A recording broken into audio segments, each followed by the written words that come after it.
오늘은 침례에 대해서 공부를 해보도록 하겠습니다. 침례는 형태로 나누면 크게 세 가지 정도가 있습니다. 물을 뿌리는 게 있죠. 우리 흔히 세례라고 하는 거, 영어로 스프링클링이죠. 이 세례가 한국 기독교계에서는 아마 대부분 이 세례를 베푸는 것 같아요. 성경도 거의 모든 성경이 세례라고 번역을 하고 있습니다. 아마 제가 알기로는 제자 성경은 침례라고 번역을 하고 있는 것 같아요. 그리고 세례는 세례인데 이렇게 물을 뿌리는 것이 아니라, 그러니까 주로 세례를 베푸는 사람은 목사님이 되는데 목사님이 손에다 물을 묻혀서 톡톡 이렇게 뿌리죠. 요즘에 그것이 혹 기분이 나쁠지 모른다 이렇게 생각을 해서 그런지 조금 손에 물을 묻혀서 말이죠, 이마에 살짝 바르는 것도 있더라고요. 그렇게 세례를 베푸시는 분들도 계시는 것 같아요.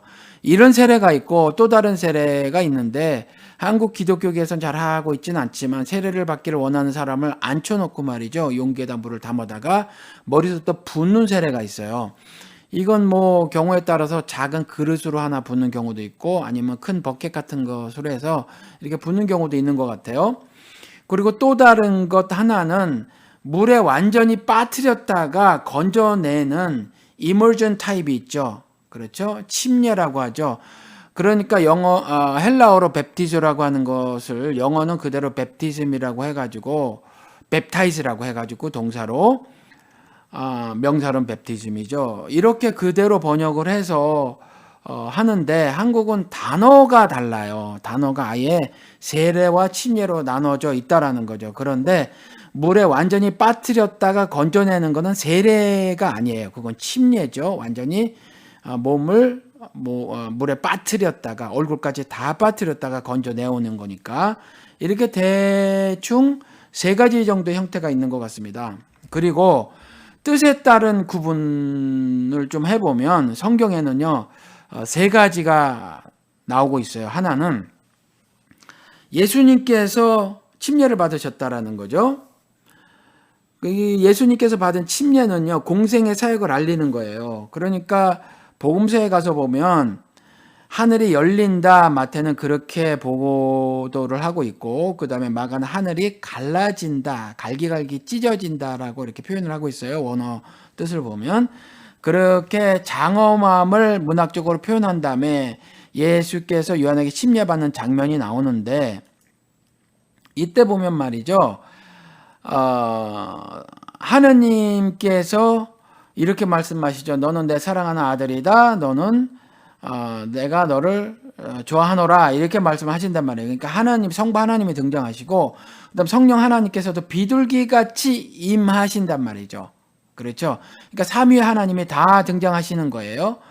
그래서 완전히 침례를 받으시고 물속에서 올라오신단 말이에요. 그때 이제 하늘이 갈라진다 이렇게 마가가 표현을 하고 있죠. 마태는 하늘이 열린다라고 표현을 하고 있고, 이런 예수님의 침례는요, 자신의 공생의 사역을 알리는 거예요. 그런 의미가 있습니다. 그리고 또 하나는 요한의 침례가 있죠. 요한은 회개하라 천국이 가까웠느니라 이렇게 선포를 하면서 침례를 베풀었다라는 거죠. 그러니까 요한의 침례는 회개의 의미를 담고 있었어요.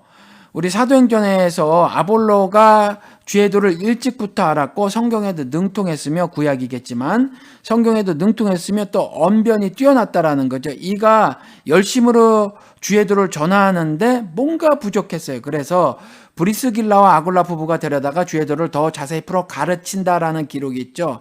왜 그러냐 하면 기록이, 사도행전의 기록이 아볼로가 알았던 것은 요한의 침례만 알 뿐이더라 라고 기록을 하고 있는데, 요한의 침례만 알아서 그래요. 그러니까 주의도를 전하는데 주의도의 모두를 알고 있었던 것이 아니라 주의도의 일부인 요한의 침례만 알고 있어서 그래요. 회개의 침례만. 그러니까 회개만 알고 있어서 그것이 부족하고 모자르니까, 그래서 브리스길라 아굴라 부부가 데려다가 더 자세히 구원이란 무엇인가를 가르쳤겠죠. 그런 기록이 있어요. 그래서 요한의 침례는 회개의 의미를 담고 있다. 그리고 또 사도행전에 보면 베드로가 설교를 하고 또 베드로의 설교에 감동을 받아서 예수를 그리스도와 주와 그리스도로 고백한 그 사람들에게 침례를 베푼 장면이 나온단 말이죠. 이것이 현재 교회에서 시행하고 있는 거예요. 그러니까 이건 신앙 고백입니다. 그리스도가 머리 되시고 나는 지체 되었다라는 신앙 고백이에요. 또한 로마서 말씀대로 로마서 6장에 가서 보면은 그리스도의 죽음과 부활에 참여하는 것을 침례를 받는다라고 말을 하고 있거든요.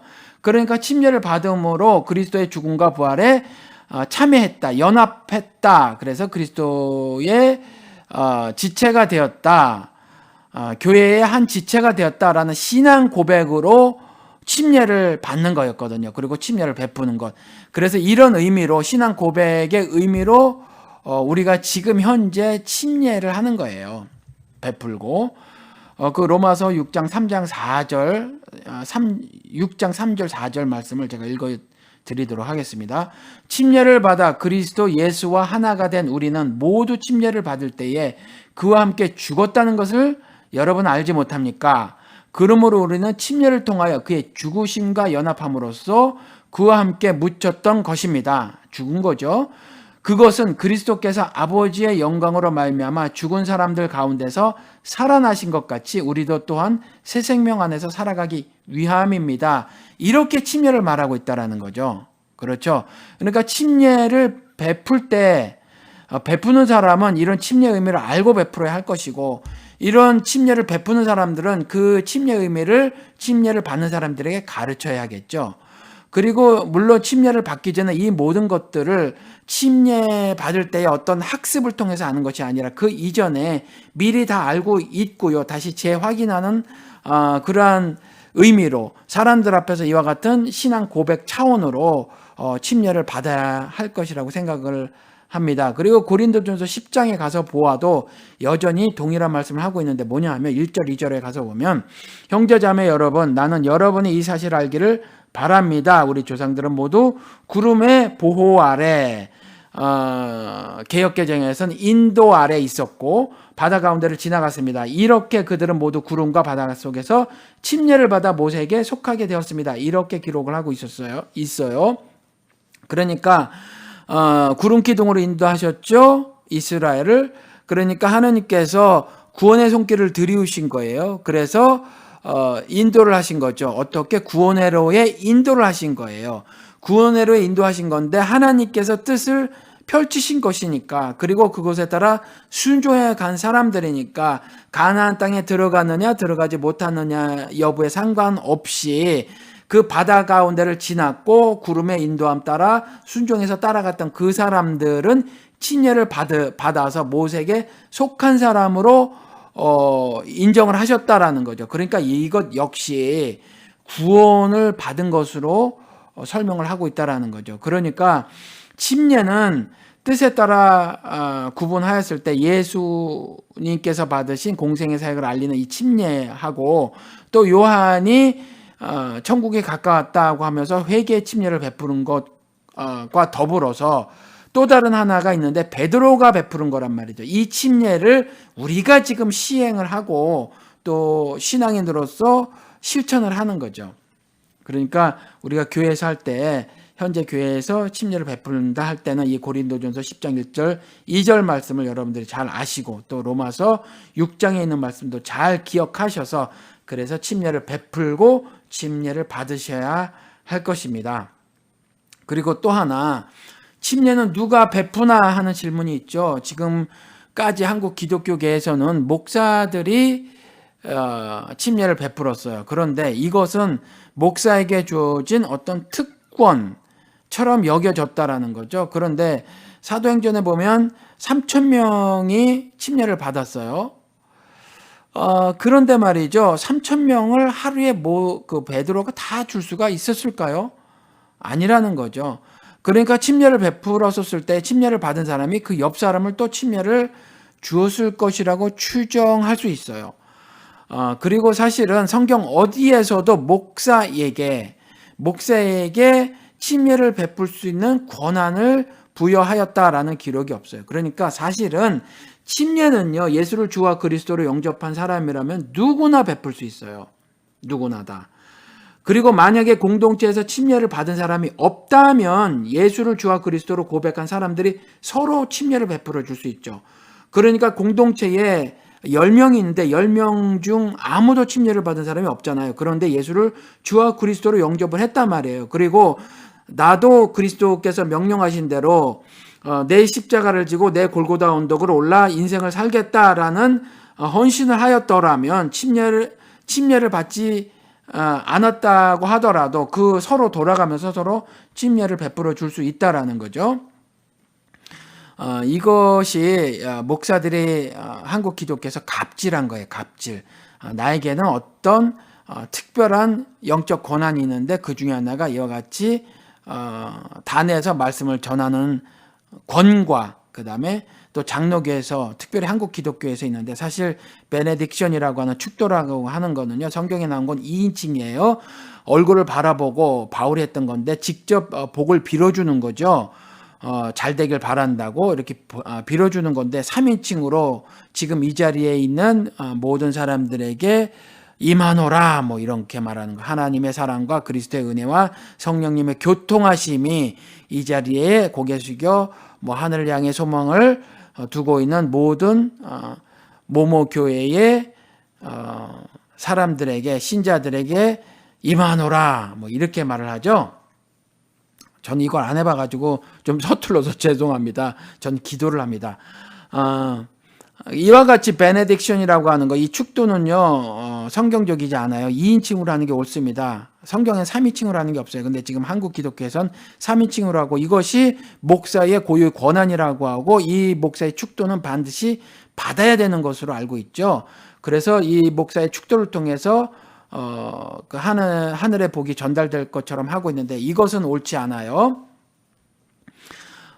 이와 같이 침례도 동일한데 이 침례는 목사의 어떤 특정한 권한처럼 여기는 것은 목사들이 교회 내에서의 영적인 갑질을 하는 것이어서 이것은 우리 인터넷 교회에서 깨도록 하겠습니다. 그래서 침례는 예수를 주와 그리스도로 영접한 사람이라면 누구라도 베풀 수 있다라는 말씀을 전해드리고요. 그래서 그렇게 하였으면 좋겠습니다. 그리고 이와 같이 신앙 고백이니까 신자로서 행할 수 있는 가장 아름다운 신앙 활동 중에 하나거든요. 그래서 혹 이와 같이 침례를 베푼 그것들이 있으면 서로 우리 웹사이트에 사진도 좀 올려놓으시고 또 그 기록들도 그때의 어떤 침례를 받았던 상황들 같은 것도 이렇게 서로 나눠가면서 보고를 좀 해주시면서 서로 은혜를 나누는 시간을 좀 가졌으면 좋겠어요.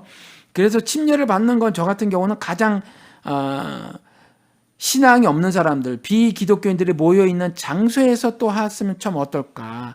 예를 들면 여름에 어떤 날을 정해서 바다에 같이 놀러 가서 거기서 침례를 베푼달지 뭐 이런 것들 또 강에서 혹은 뭐 수영장에서 그렇게 하는 것은 좀 어떨까. 그리고 어떤 장엄한 모습을 취하지 말고 말이죠.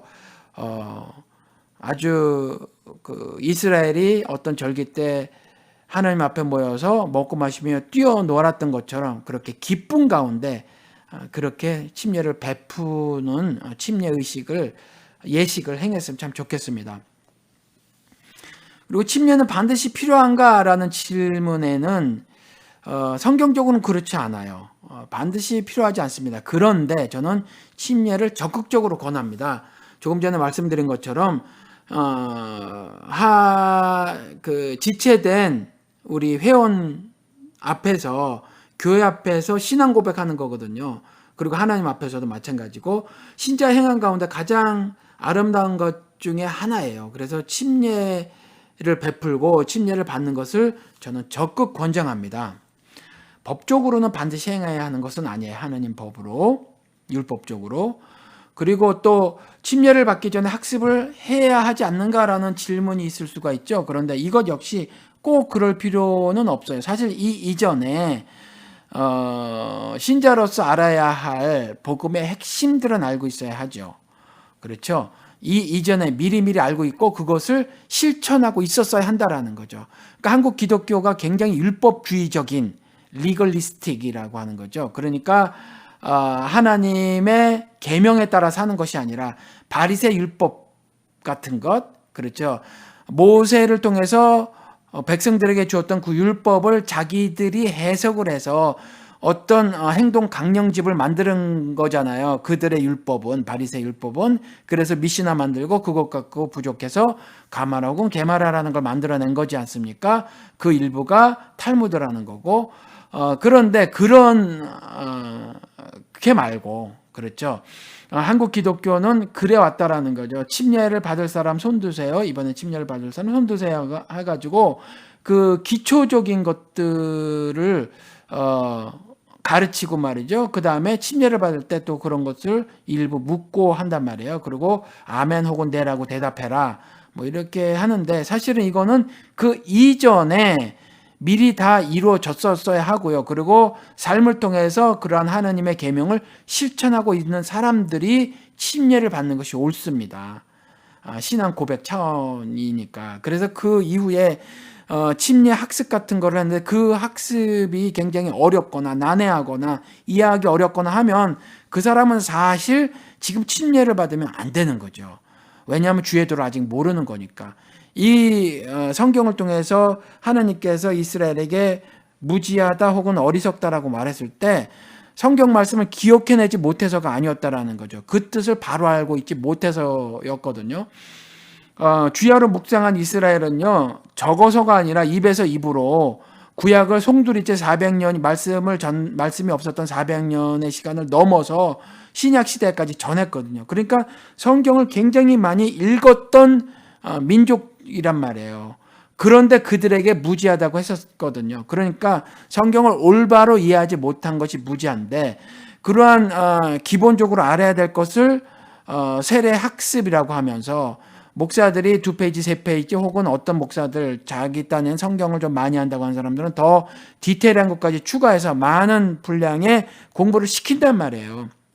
그런데 그런 것들이 이해가 까다롭고 어렵고 아직 몸에 체득이 되지 않고 하는 그런 분들은 사실 지금 침례를 받으면 옳지 않지요. 바람직하지 않습니다. 그래서 그런 것들이 미리미리 이해가 되지고 이미 나는 그 계명들을 실천하고 살고 있고 그리고 내 몸에 이미 그러한 것들이 이식이 되어 있는 거예요. 그러한 계명들이. 그래서 그러한 분들이 침례를 받는 것이 더 좋습니다. 그래서 침례를 받기 전에 스스로를 점검해서 내가 믿음 안에 있는지 없는지를 확인하고요. 믿음 안에 있으면 침례를 받고 난 이후에 그리스도가 명령하신 대로 자신의 십자가를 지고 삶을 살 것인가에 대한 충분한 사유의 시간을 갖는 것이 차라리 더 바람직하다라는 겁니다.